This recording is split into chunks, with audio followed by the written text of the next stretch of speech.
রবকে খুশি করার ইচ্ছা কার কার আছে একবার হাত তুলেন। মাশাআল্লাহ, রবকে খুশি করা একদম সহজ। সুবহানাল্লাহ তো বলে না। আমার আওয়াজ মনে হয় আপনারা শুনতে পাচ্ছেন না, শুনলে একটু বলেন না সুবহানাল্লাহ। রবকে খুশি করা একদম সহজ, কারণ আমাদের রব আমাদের জন্য দয়াকে উন্মুক্ত করেছেন, সাজাকে নয়। এবার আসেন হাদিস শরীফটা শুনলে আপনারা বুঝতে পারবেন। মনোযোগ মনোযোগ। আল্লাহ পাকের কাছে 100 ভাগ রহমত আছে। কয় ভাগ? এই 100 ভাগ রহমতকে আল্লাহ 2 ভাগ করেছেন, 99 ভাগ একটা, 1 ভাগ একটা।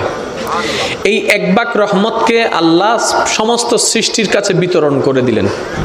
এই 1 ভাগ রহমতের কারণে মায়া সৃষ্টি, এই 1 ভাগ রহমতের কারণে আবেগ সৃষ্টি, এই 1 ভাগ রহমত থেকে মহাব্বত সৃষ্টি, এই 1 ভাগ রহমত থেকে ভালোবাসা সৃষ্টি। আর সেই ভালোবাসাটা কেমন দেখেন, সন্তান ডেলিভারি হবে, এই ব্যথাটা সহ্য করতে গিয়ে অনেক মা ডেলিভারি করতে গিয়ে মারা যায়, সেটা মা জানে।